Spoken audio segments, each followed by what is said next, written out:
to the Final Four. The following is a Learfield presentation of the Oregon Sports Network. And Oregon is going to play in the national championship game. This is Duck Insider.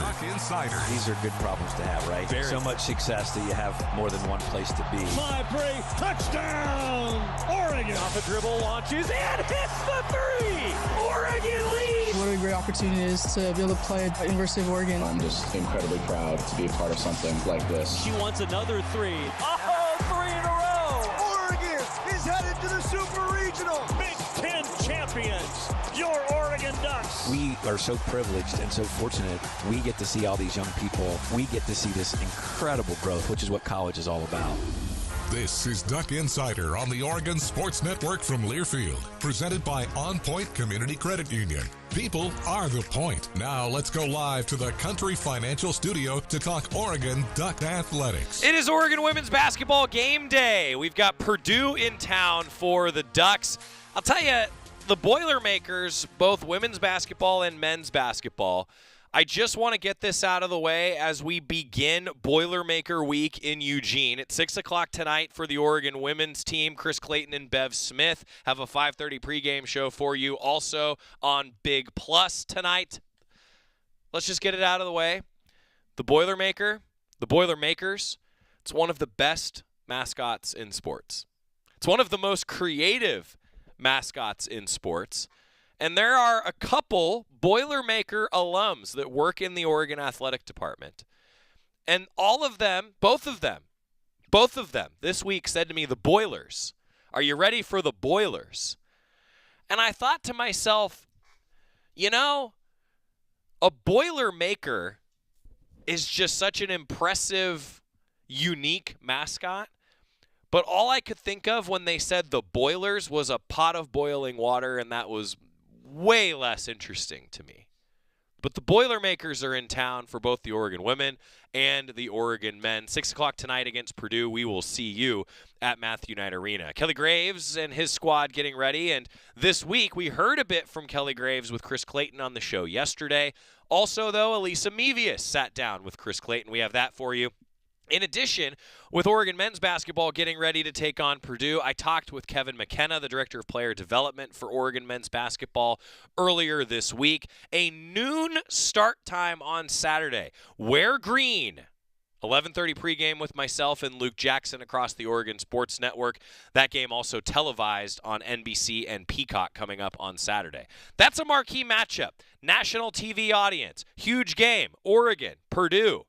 And it starts tonight with Boilermaker Week getting underway. Elisa Mevius, though, you talk about somebody who has an amazing story for Oregon women's basketball.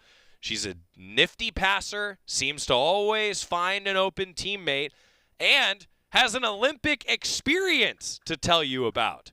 She talked with Chris Clayton as part of our Boilermaker Week coverage here in Eugene. Elisa Mevius with Chris.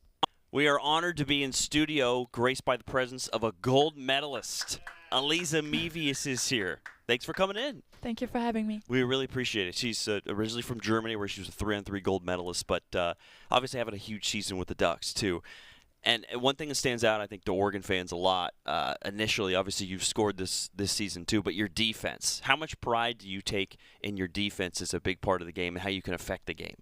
I think everyone has to have their role on the team, and I kind of found myself within the defense to just invest a lot into making it hard for the defense to score and especially slowing the ball down. So I'm taking a lot of pride in that for sure. And your nickname, Mevius the Menace. At least I've been calling you that. Other people have been calling you that. Are you okay with that nickname? To be honest, I didn't know the word menace. So it was my nickname, so I looked it up, and I think it's pretty dope. I like it? Yeah, all right. So that's it. something that started here at Oregon, right? Yes. Okay, I'm just making sure. Yes. That's I like that. I think it's a good. I think fans like it too. So and I think it fits your game. I don't overdo it on the broadcast. I usually pull it out only when you're in like peak menace mode and you make a big defensive play. Peak that's when menace you're mode. yes. That's cool. when you're menace. You came over here from Siena College in New York. How has your role been different with the Ducks as opposed to when you played at Siena? I played a lot of minutes at Siena. It was a smaller school, so we didn't have as many players. So I used to play like 38, 39 minutes, and now here we have a bigger team, a wider field. We have more good players, so it's a little different. You know, your role is a little smaller, and you have to take advantage of the minutes that you're given a little more. And you took full advantage of those minutes at Siena. You're a MAC Defensive Player of the Year, Metro Atlantic Conference, averaged nearly 4 steals per game. I assume when you went in the transfer portal, you had a lot of suitors. So what made you choose Oregon? One of the main reasons why I wanted to go into the portal was that I wanted to try to get to a higher level.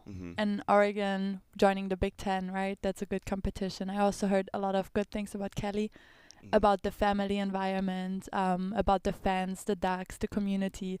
And then I came here for my visit, and everyone was so welcoming and opening, and the facilities are amazing. So I was like, oh my God, okay, I'll just commit. So your journey brought you from Germany to New York and now over the west coast of the U.S. to Oregon. What was your family like? What was it like growing up for you? My family is obsessed with basketball. My dad was my mom's coach. My mom was my dad's coach. My dad was my coach. My mom was my coach. In Germany, you play for a club team and not a school. And my parents actually founded the club in my hometown. And I joined that club when I was 1 year old. So I was always in the gym. Always. 1 year old. So were you able to do anything at that? I assume no. You were just like an official member just by default. I don't know why they did that. Maybe just to set a statement. Yes. When I was younger, we had some running games, like tag games with little kids, right? Just getting into the gym and moving. But I don't know. Yeah.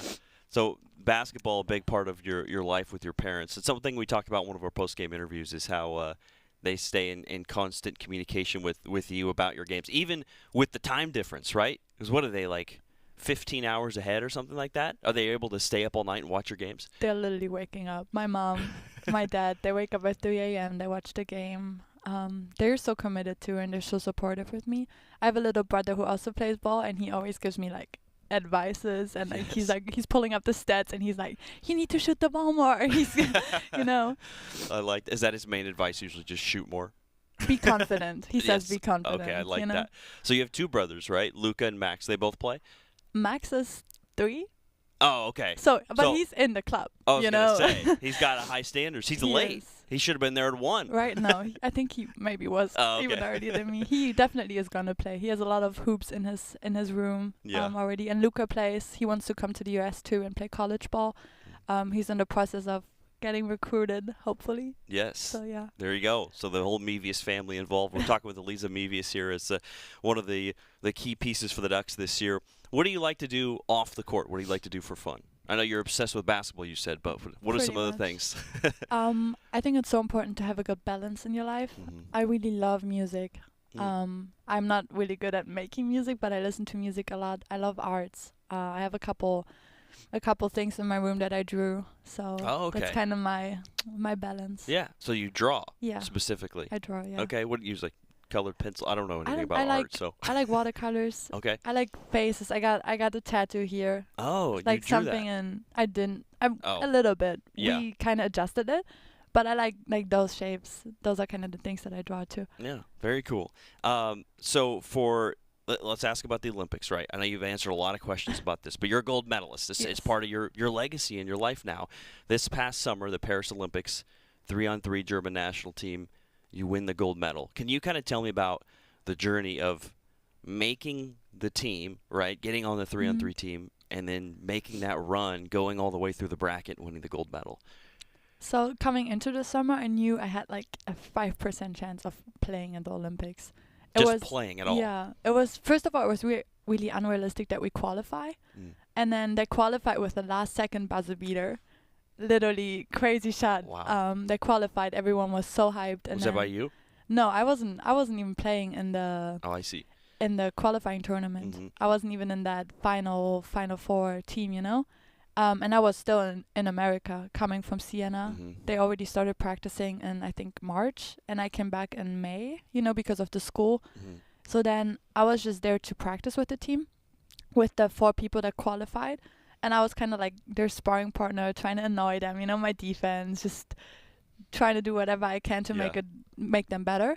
And then at some point, a couple people got sick, and I got an opportunity to practice and play a couple tournaments with them and show that I got better over the years and showed that I should be on the team. So then the whole recruitment process switched a little bit, and at the end, I owned my spot.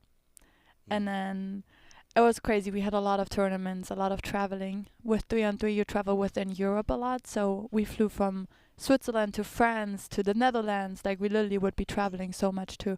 And then the Olympics happened, and the fact that we were supposed to finish 7th out of 8. Wow. And then in the end, we only lose one game and we win gold. Like, yeah, it was just a crazy journey. That's incredible. That's amazing. That's like a true Cinderella story. We have March Madness here in America. We literally called that Cinderella story over the summer. I love that. In German, though, but like. Yes. Yeah. What is it in German? Sommermärchen. There you go. I'm not going to try it, but there you Perfect. go. For the 3-on-3, your success you're able to have, obviously a great player in the 5-on-5 traditional setting too. What is it about 3-on-3 basketball do you think that allows you to thrive? I think you only have 3 players on the court, right? And it's only half court. And after a made basket, you have to immediately play defense again. There's no check ball. So your mind really has to switch from offense to defense really quick. Just like you literally don't have any breaks. Like, it's a different type of conditioning. The game is only 10 minutes, but you're literally going the whole time. And then you don't have a coach necessarily in the game. He's not allowed to talk to you. If he talks to you and you look at him and you react, you're going to get a technical. Interesting. It's actually funny. So you're literally super responsible for everything within the team, right? So it's a lot of responsibility. It's your coach can't sub you out, right? Like, you only sub at that ball, so you're going to play a lot. So you have to know what you're doing, and you have to really trust the people you're on the court with. And I think especially for me, it's a lot of ball screens, a lot of one-on-one, those kind of things with more space. And I think that really makes my game stand out a little more. Yeah. So you were locked in on the 3-on-3 basketball for the summer and then came here to Eugene, Oregon. Was your mind, did you have to flip back to kind of approaching the 5-on-5 style? Yes, it's so different. Like, I was in the summer practicing with my brother's team, the men's team in my home club, just to get a little bit of 5-on-5 in, because just the whole vision of the field, like especially on defense too, like, or in offense, like I feel like I couldn't score a basket, right? Because there were so many people on the court. Yes. But then it's too crowded. No, literally. But then you get used to it at some point. You play with a different ball. The ball is the size of a woman's ball and the weight of a man's ball. So it's a mix out of both, because when it's windy outside, it's easier if the ball is a little heavier, right? Because then it doesn't. It's all played outdoors. Yes. It's an outdoor sport. So I was trying to like shoot with both balls and not lose my shot with the normal ball at all. It was an interesting process. Yeah, I like to hear about these details. There's a lot more differences than I think a lot of people would assume. So it's not just, hey, 3 players, let's go out and ball. No. So that's very interesting to hear about. And how about just aside from 3-on-3, the American versus the international game in general? Even coming to Siena and your time adjusting to the American college game, how much difference is there, and what are the things that have been difficult to adjust to? Americans are definitely more athletic. Not gonna say anything bad about Germans, but Americans are just, they're stronger, they can use their body way more, and it's faster, the college game. So that took me a while to adjust, and I get a lot of travels. You know, I'm glad you brought that up. I don't think there would be travels in Europe, but they are here, so I need to adjust to that a little more, which is a little difficult because you build your habits, right? So.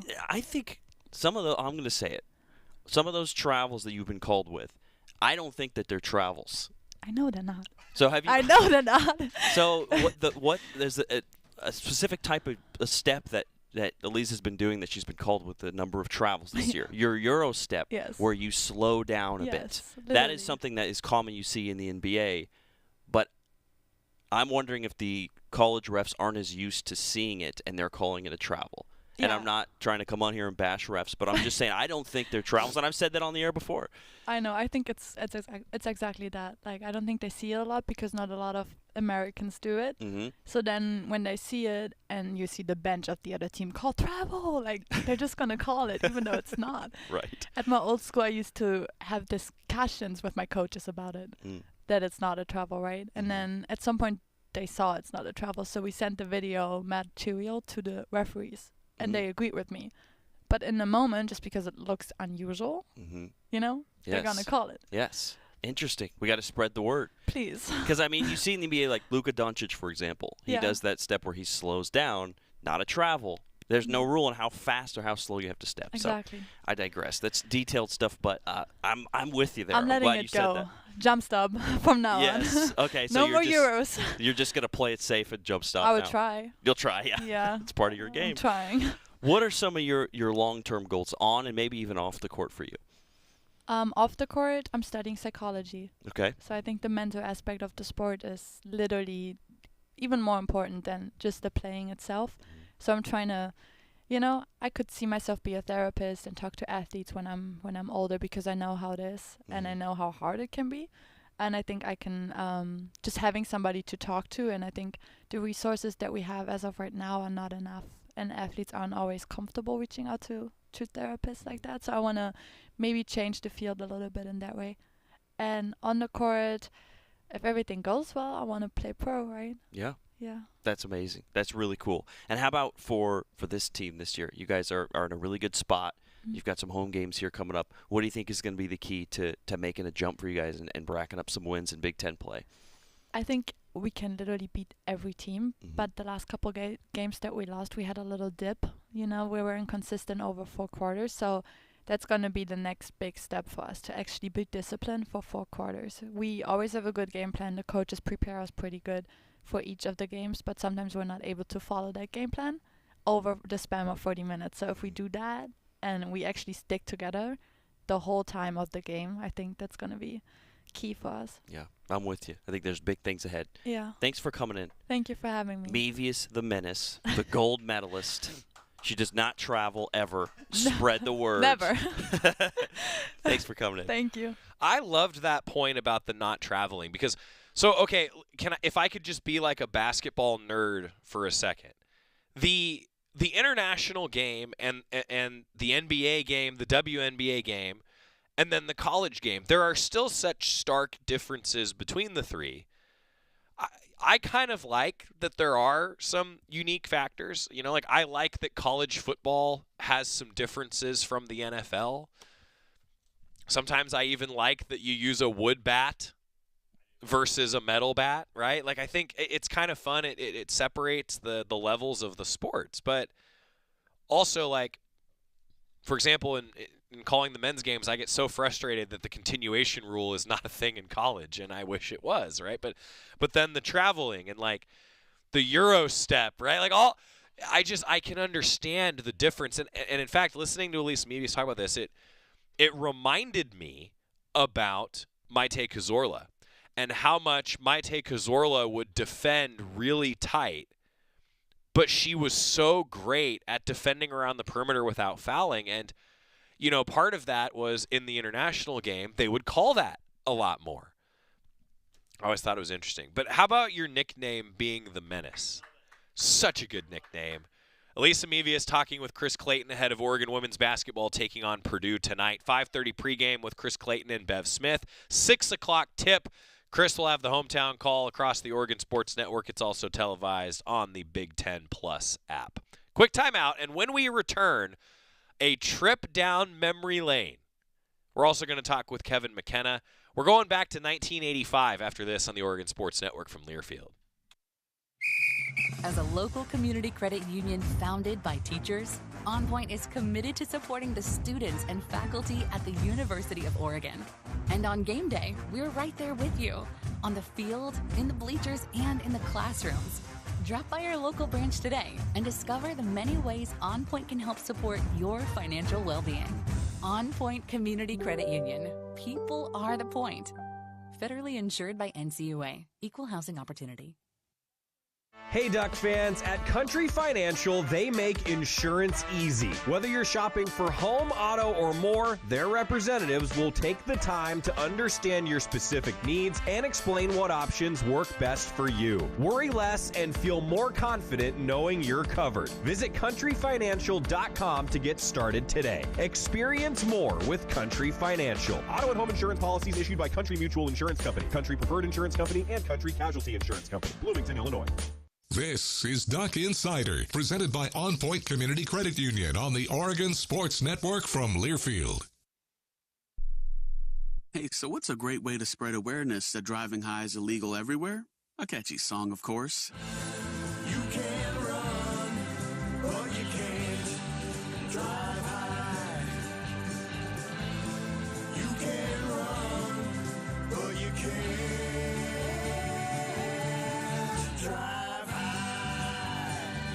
friendly reminder, don't drive high.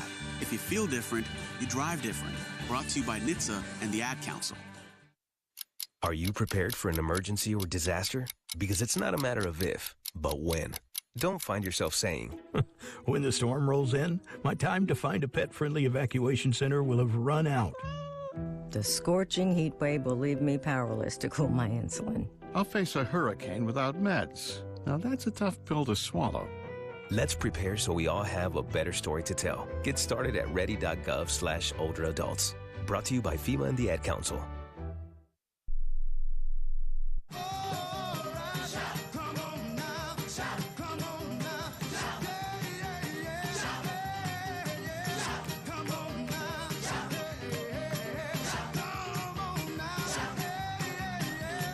A trip down memory lane as we welcome you back to Duck Insider, presented by OnPoint Community Credit Union. We're in the Country Financial studio, and a shout-out is in order to our Chris Clayton. So, we did exchange some holiday gifts amongst the Oregon Sports Network staff this year, and Chris absolutely with a slam dunk on this one. So, Chris told me that he was at like some sort of fair, and he saw as part of a sale that was going on.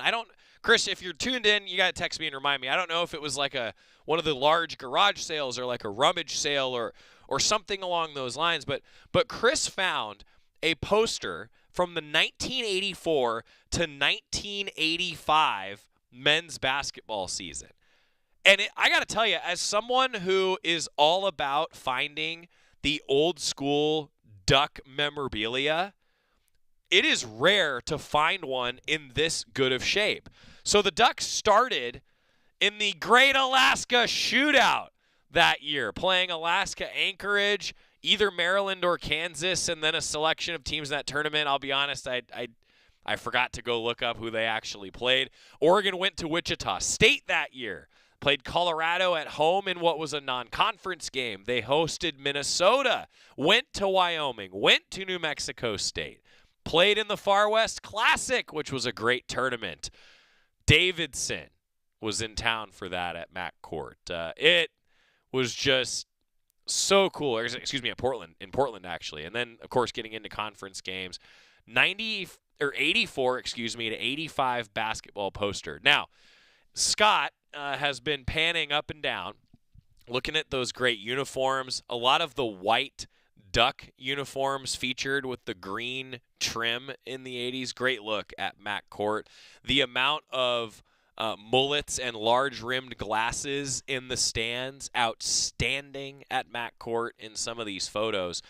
So Chris found this just absolutely pristine poster. It was framed, and he hands it to me in, by the way, one of the best wrappings I've ever seen. I should have taken a picture. It had, in very iconic fashion, Grinch wrapping paper around it. And it was perfectly wrapped. Well done to Chris.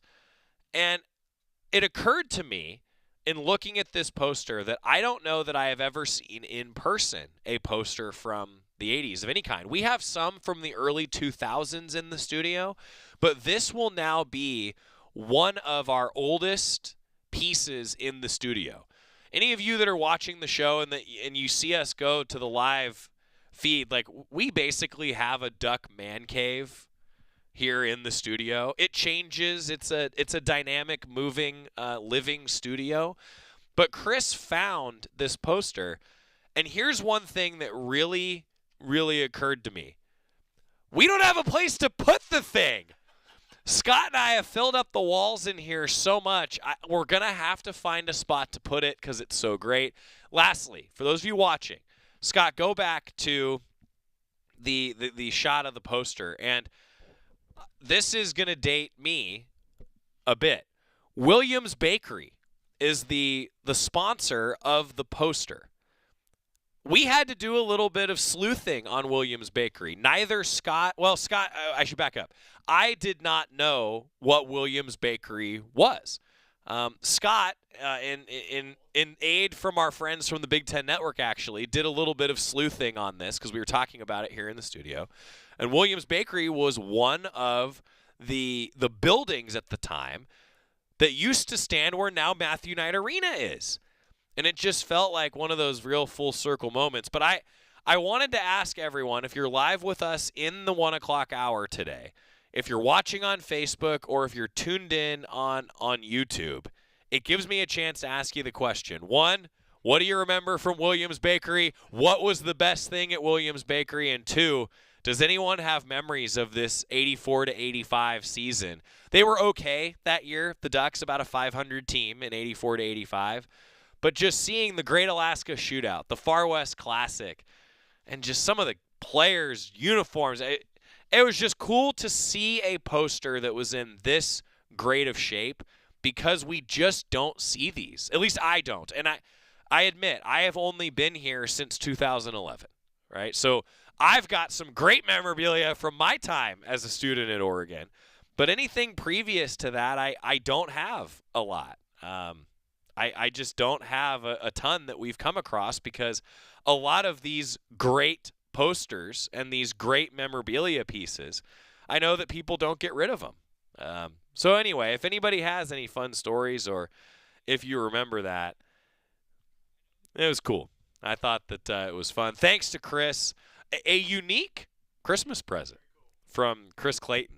So Chris with the great present, the addition to the studio, that 84-85 basketball poster. If anybody else has any too that are out there, send me an email. I would love to see some pictures of some of the old posters, if you all still have them somewhere in your house or you have them around. Even the duck looked a little different in the 84-85. The eyes look a little different on the duck on the poster from 84-85. Anyway, thanks to Chris. That was fun. Give us a chance to walk down memory lane. So Chrissy said, this is great. Lived in Watson in 1983. You could smell the bread every morning. How about that? That's a cool story from Christy. So, because the bakery, the building, it was one of the buildings that was situated there on 13th near where now Matthew Knight Arena stands. That was cool, living in Watson 83. So, Christy, you might be in one of these pictures. If you were in the pit, you may very well be in one of these pictures. That's really cool. YouTube, Warduck says, the smell of fresh bread. Grew up on Williams white bread. There you go. That's cool. So that was a blind spot for me. I had to look it up, and what a connection. Anyway, it's cool when we come across these sorts of things, and I love having the chance to ask you all fans that have been Duck fans longer than me, and you've got this cool memorabilia. We get to add another one to the studio today. All right, thanks for going down and indulging us. Now, we'll get a timeout. We're going to come back, zero back in on Boilermaker Week for the Ducks. Oregon versus the Boilermakers, women's basketball tonight. And we're going to talk with Kevin McKenna about some men's basketball notes heading into that Purdue game on Saturday. Coming up next on the Oregon Sports Network from Learfield. Dear winter, Toyota can't get enough of you, because Toyota's got 25 vehicles with available all-wheel drive and four-wheel drive. And that's more than any other auto brand. So you bring the action and we'll bring the traction. Always Toyota. Toyota, let's go places. Based on manufacturer's websites as of 10/20/24. As a local community credit union founded by teachers, OnPoint is committed to supporting the students and faculty at the University of Oregon. And on game day, we're right there with you, on the field, in the bleachers, and in the classrooms. Drop by our local branch today and discover the many ways OnPoint can help support your financial well-being. OnPoint Community Credit Union. People are the point. Federally insured by NCUA. Equal housing opportunity. Dear winter, Toyota can't get enough of you, because Toyota's got 25 vehicles with available all-wheel drive and four-wheel drive. And that's more than any other auto brand. So you bring the action and we'll bring the traction. Always Toyota. Toyota, let's go places. Based on manufacturer's websites as of 10/20/24. More Duck Insider coming up on the Oregon Sports Network from Learfield.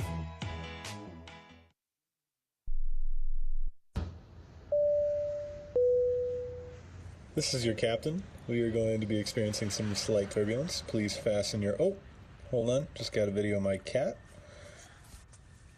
Imagine the pilot of an airplane was as confident as you are texting and driving. Seems kind of crazy when you put it like that. Visit StopTextStopWrecks.org. A message brought to you by the National Highway Traffic Safety Administration, Project Yellow Light, and the Ad Council. Comes to a gun suicide attempt, All it takes is a moment. Heather and I had an argument just like any other couple. I was lost. I had snapped. I had a gun, and I was going to take my own life. Heather helped me realize that there was still a life to live for the better of myself, my family. My weapon is now safely put away.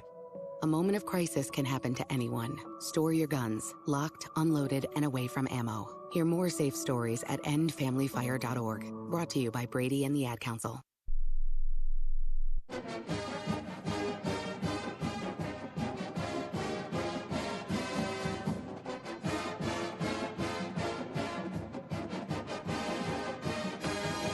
Duck Insider, presented by OnPoint Community Credit Union. Joey Mack here with you. Oregon women's basketball game day today, and Oregon men's basketball is taking on Purdue at noon on Saturday. An 11:30 pregame show with myself and Luke Jackson. Going to be a great day at Matthew Knight Arena, and it's a big opportunity for Oregon at home. Ducks have played well on the road and have dropped a couple home games. Chance to defend their home court against Purdue, who actually does play tonight. And yesterday, we caught up with Kevin McKenna, Oregon men's basketball director of player development.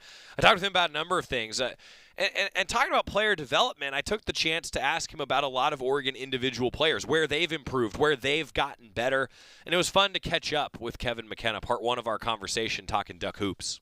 The second time this week for me, after Coach McKenna was kind enough to trek all the way up to the top of the concourse at Penn State, now with us in the Country Financial studio. Coach, how are things? I'm good. I'm still recovering from that climb up the steps, but I'm in good shape.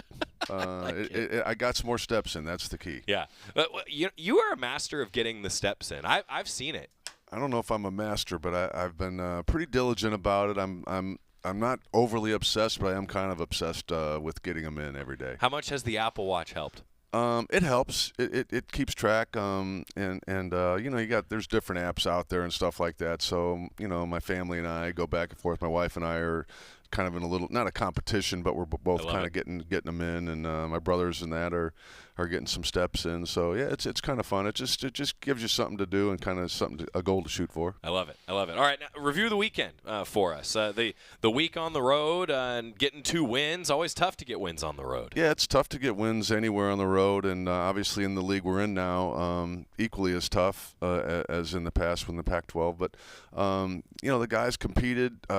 We had some hiccups here and there during both games, but we found a way, and at the end of the day, that's the bottom line. And we had good performances from different guys in both games, and I think that's again the strength of our team is our depth and different guys stepping up.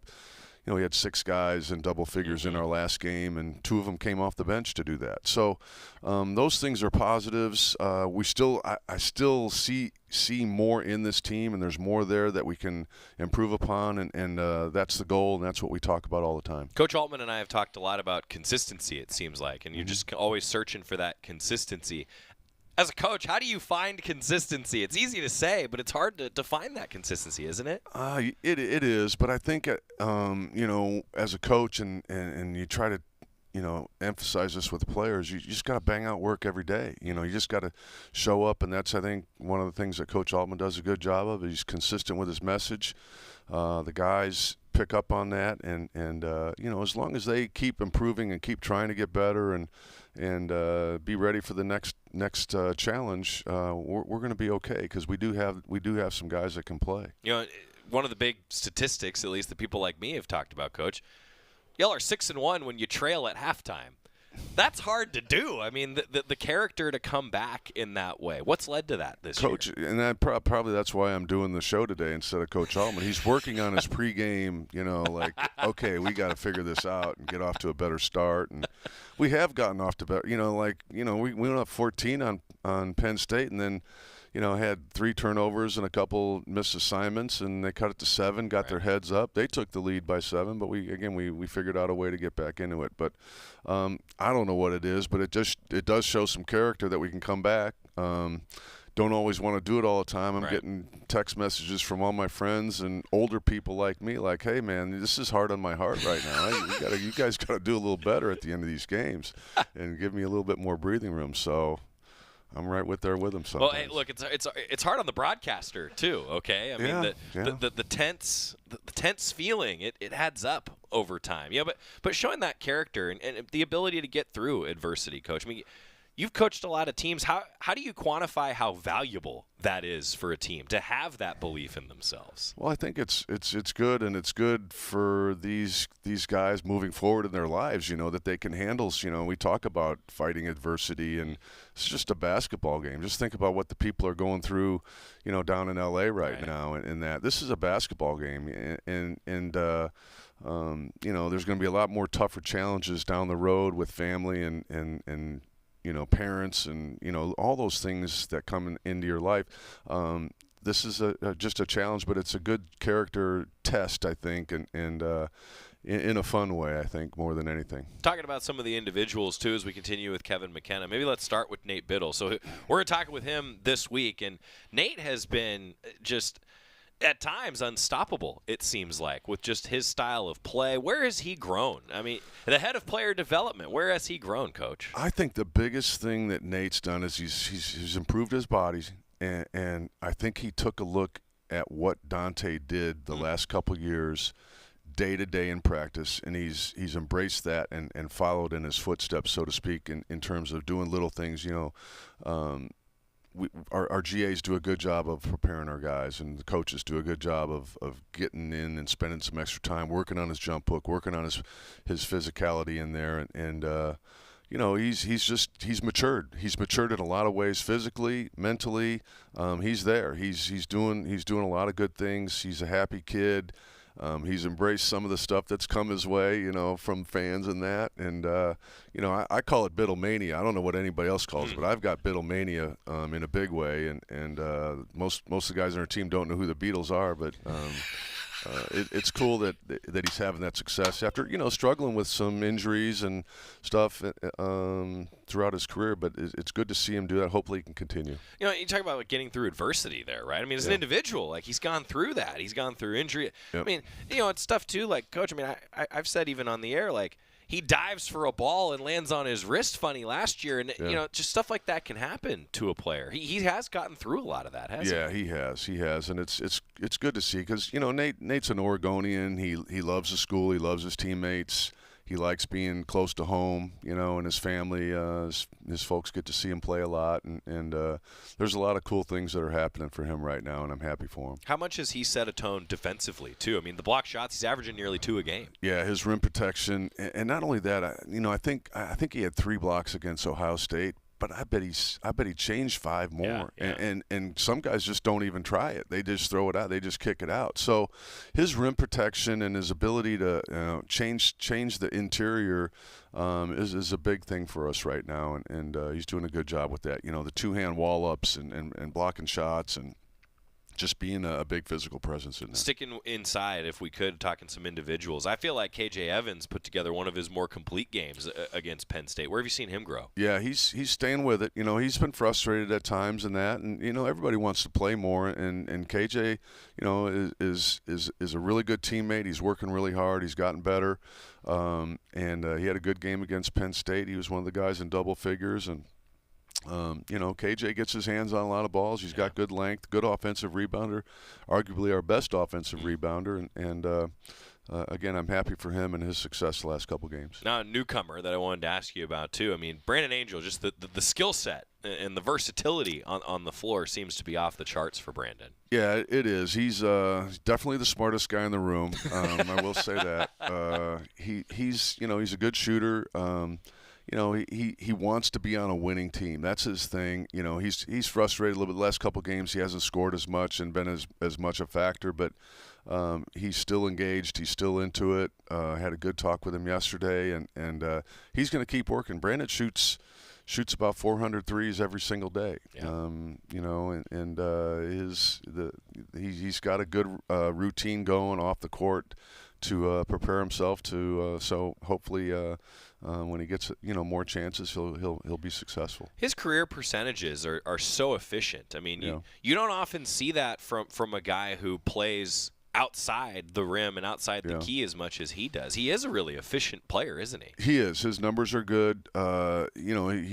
I think he shot 44% from three last year. He's dipped down the last couple games. He's missed some shots that he normally makes. I think it's a little bit flat right now, but he's working on it, and hopefully he can continue to be that consistent player, that smart player, and again, a really good teammate for our team. Sticking inside as we continue with some individuals with Coach Kevin McKenna, how about Supreme Cook? The physicality that he can bring you off the bench. What's he brought this year? That's exactly what he's brought. A physical presence in there, a toughness in there. Again, a really good offensive rebounder. He had some problems at the free throw line the other day. He had been shooting them really well, and it happens sometimes. You miss one or two and it gets in your head a little bit, I think, more than anything. And hopefully he can get through that. But again, I really like Supreme's physicality and gives us a good presence in there when Nate's out of the game, especially. All right, now moving, we continue with some individuals. The first time we've gotten a chance to do a little longer form to get your thoughts on everybody, Coach. How about Raheem Moss and what he can bring you off the bench? Similar to Supreme in that he's a physical guard. He's strong. He's physical. He's a good defensive player. Struggled with his shot a little bit, but again, he's had some ups and downs. He's had some nicks and some bumps and bruises in that he's trying to get past. But for the most part, again, a really good player and a really good teammate. We're going to talk more with Kevin McKenna, Director of Player Development for Oregon men's basketball, individuals, and then that Purdue game coming up on Saturday. Stick around. More with Kevin McKenna next on the Oregon Sports Network from Learfield. At Shadow Hills Country Club, we're more than just an award-winning golf course and practice facility. Our events team offers all-inclusive event pricing that allows us to take care of all the details while you enjoy your event. Our indoor and outdoor venues offer you a wide variety of fully staffed options that put the focus on you. From weddings to business and social events, at Shadow Hills Country Club Events Center, you get the benefits of a resort atmosphere and amenities in a peaceful country setting, just minutes from downtown Eugene. Call for a tour today or visit shadowhillsevents.com. As a local community credit union founded by teachers, OnPoint is committed to supporting the students and faculty at the University of Oregon. And on game day, we're right there with you, on the field, in the bleachers, and in the classrooms. Drop by our local branch today and discover the many ways OnPoint can help support your financial well-being. OnPoint Community Credit Union. People are the point. Federally insured by NCUA. Equal housing opportunity. Don't go anywhere. Duck Insider continues after these messages on the Oregon Sports Network from Learfield. You say you'd never give in to a meltdown and never fill your feed with kid photos. You say you'd never put a pacifier in your mouth to clean it and never let them run wild through the grocery store. So when you say you'd never let them get into a car without you there, no, it can happen.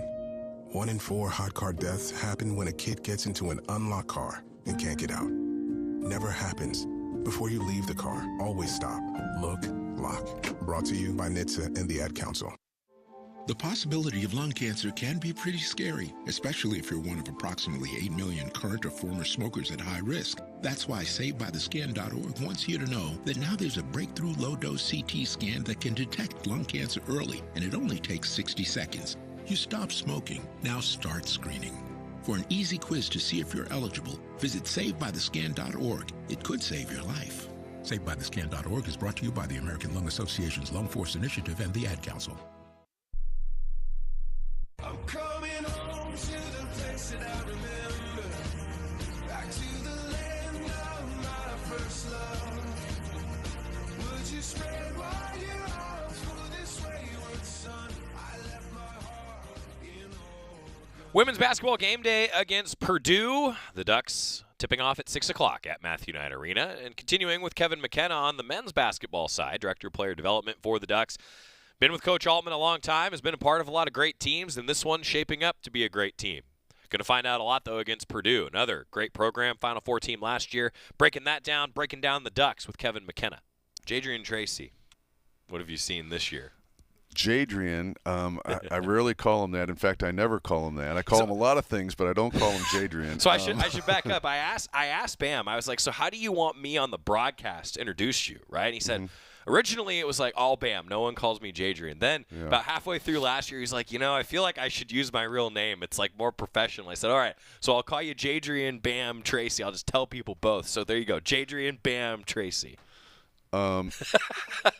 He's a wonderful kid. He's awesome. He's anybody that's met him, he just lights up a room. He's a bright kid, smart kid. Loves being on this team. Loves Oregon. Loves basketball. He's just a really positive person.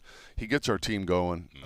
I really like what he brings to the table, and his play has been consistent. He's been making shots. He gets layups, made big free throws against Penn State that we really needed.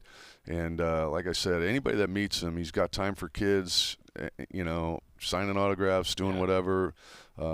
Just can't say enough good things about him. One thing that I mentioned, too, and I talked to him about this, like, he's a guy who's been a starter. He's also at times on the scout team. He'll go through and do that, won't he? He loves being on the scout team, and I think it's his way of saying, hey, I'll do anything for this team.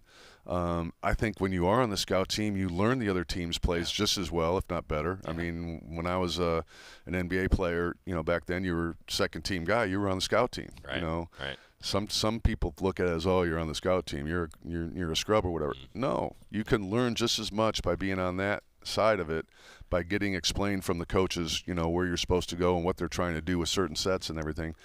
So he's embraced that and loves being on the scout team, and it's like I said, he's a great teammate. Did that help you as a coach, like later on in your life, going through that maybe? Oh, yeah, I think so, for sure. You realize the importance of it, see the importance of it as a player, and again, I think it prepares you for what the other team's trying to do, which is key. Yeah. When you're slow. Yeah. Well, hey. Especially. TJ Bamba, too. The ability to get to the basket, K-Mac, it seems to be off the charts for him. Yeah, he's a strong driver, gets to the hole, and started off really well against Penn State, and then he kind of tailed off a little bit and had a couple shots not go down for him. But again, another player that really wants to win, physical presence in there. Has just lately struggled with his three ball, but hopefully with some more work. We got a good week this week to get ready for the next few games, to kind of regroup and re-energize a little bit, and hopefully he can work on that shot a little bit and get a little more confidence in it. How big of a deal is that? Just, it's one of the rare times where you have an extended period of practice before a game on Saturday. Well, we'll see. I mean, they play Purdue plays tomorrow at Washington, so they've got a game. We'll have our normal kind of work week a little bit tailed off. Again, some guys are beat up from the road trip and that, but it'll be a good week, I think, to try to re-energize and refocus on a couple things, add a couple things offensively, sure. Work on some things that we might have missed defensively, and especially in the Penn State game. They got to the rim a few times on us that wasn't good, but good time to reflect on what we can do to get better, and again, try to improve every day. Talking too about Keyshawn Bartholomew, I wanted to ask you on a couple more individuals. I mean, the three-point efficiency, fans – well, I haven't talked about it. Fans have talked about it. Like, you see a guy that comes back from the injury that he had, and just the sharpshooter that he's given you at times this season. How key has that been? How clutch has he been? He's been good. I mean, he's been really good off the bench and really consistent off the bench, and giving us a big lift when he's hit some big shots for us when things were kind of going south for us in some games. He'll come in and hit a big three. TJ struggled a little bit in the Penn State game. He came in and played well. Sure. And so, again, the strength of our team is our depth and the guys that can come in and not be a huge drop-off like we've seen in some past years and that. And, again, I like Keyshawn's approach, and he's gotten better defensively, which has also helped him. And when he's making shots, his defense even gets better. Right. Funny how that happens. Yeah, it's the same with any kid. It's unbelievable, but that's just the way it goes. Well, and I was talking actually with Coach Altman about that this past road trip when we were discussing Jackson Shellstad, right? I mean, I asked him about the offense and hitting some big shots, and Coach even said, well, the defense was pretty good too. I mean, he's what's he done for you this year? He's just been really aggressive lately, especially really confident and aggressive, making shots, making big shots. He's really a quick little player. Yeah. And utilizing that quickness on the defensive end is just as important as the other end, and he's really doing a good job with that, doing a better job with that than he did in some earlier games.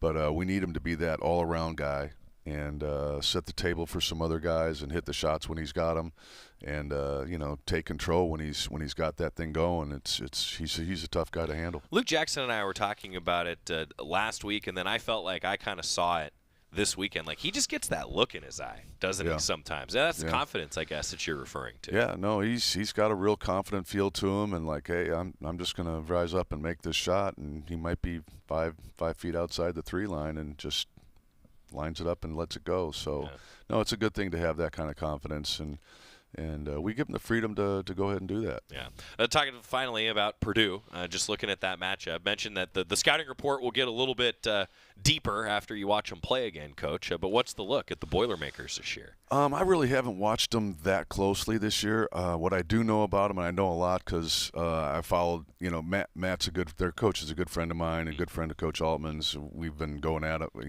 he was at Southern Illinois when we were at Creighton, and my son went to Purdue, so there's a little bit of family stuff going on there with that one. I'm not sure where his allegiances are or not, but I know where they better be.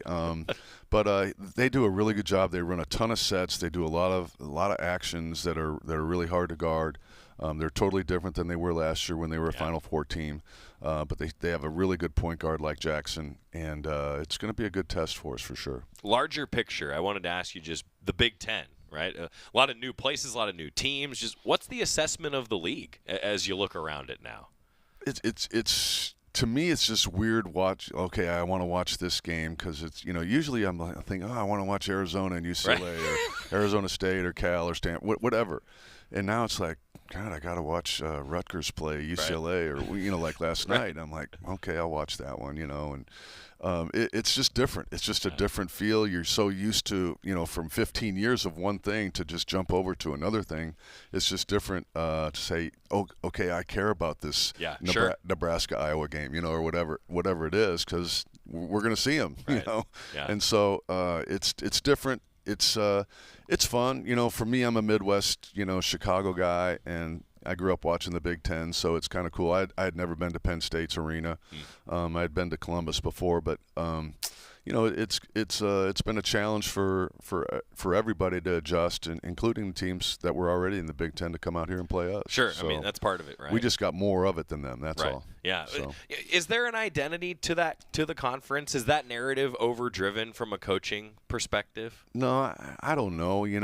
The thing is, we play our West Coast teams twice each, and then we play everybody else one time each. Right. So it's a little bit skewed in that, okay, we got popped by Illinois pretty bad. We don't have the opportunity to go back there and get them on their home floor. Yeah. UCLA got us here, and we do have that chance with them. That's where, to me, it's like, it's just not really to me, a true deal. It's the era of the larger conference. Yeah, it's just, you just don't have the opportunity to get back at somebody that might have got you earlier, which comes into play down the road for seeding and that. If you get beat that one game, on the road at home, they've got the edge because they beat you head to head. So obviously winning every game's of utmost importance right now. Yeah, well, in January we're already talking about win every game, and that's important. But then in the larger picture too, like I'm fascinated, Coach, just as a basketball fan, to see in the larger conference era what the resumes look like and what the committee does with all these different things. I mean, I know we'll see what happens. But I'm sure as a basketball fan yourself, it's kind of an interesting dynamic, isn't it? It is.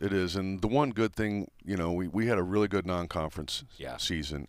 First time in almost a decade going undefeated in non-conference. Yeah, and the teams we beat, with Alabama, Texas A&M, San Diego State, Oregon State on the road, Stanford, in a neutral site. Those are all good wins, and especially the Alabama A&M game. Those guys are both in the top 10 right now, and those wins will travel long term for us. We've got 7 quad 1 wins, which is tied for the most in the country with Auburn, and that's a good thing at this time of the year. We just got to keep it going. Love it.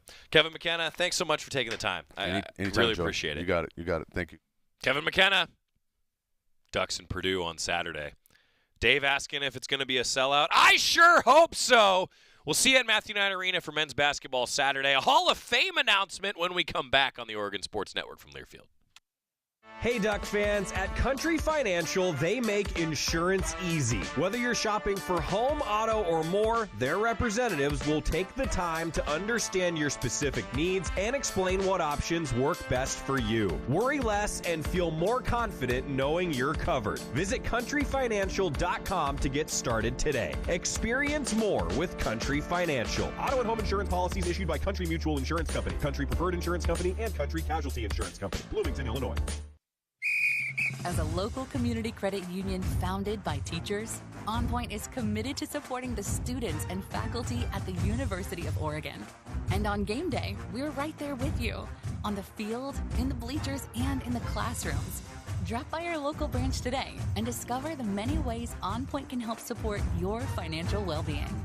OnPoint Community Credit Union. People are the point. Federally insured by NCUA. Equal housing opportunity. Duck Insider continues after this timeout on the Oregon Sports Network from Learfield. I'm a pretty great multitasker. I can wash dishes and do laundry. I can roller skate while walking my dog. I can even order lunch while doing my homework. But I can't use my phone while driving. A distracted driver is one of the leading causes of death in the United States. So when it comes to driving, please, don't be a multitasker. Don't drive distracted. A message brought to you by the National Highway Traffic Safety Administration, Project Yellow Light, and the Ad Council. All right, son. Time to put out this campfire. Dad, we learned about this in school. Oh, did you now? Okay. What's first? Smokey Bear said to. First drown it with a bucket of water, then stir it with a shovel. Wow. You sound just like him. Then he said, if it's still warm, then do it again.